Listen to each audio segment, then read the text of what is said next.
للعنف داخل الجامعة. طلبة كلية الطب في جامعة المنصورة يقتحمون مبنى الكلية ويضعون سكينا في عنق مسؤول الأمن رئيس الأمن، اللي هو المشهد اللي احنا شفناه، ولولا كاميرات الكلية هي التي قامت بتصويرهم ورصدهم بهذا الشكل.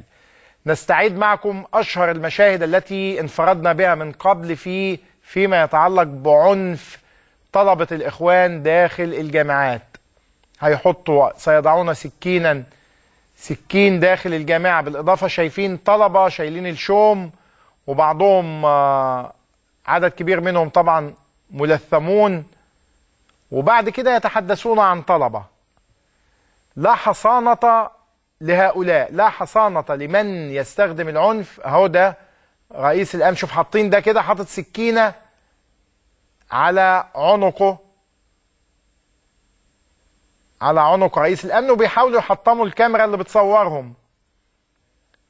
كلية الطب جامعة المنصورة،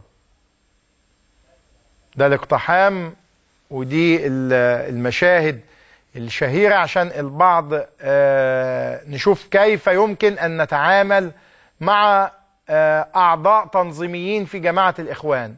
لا يمكن. أهو شايفينهم يضعون السكين على عنق رئيس الأمن داخل كلية الطب جامعة المنصورة بعد أن اقتحموها، ولولا كاميرات المراقبة ما تمكنا من كشف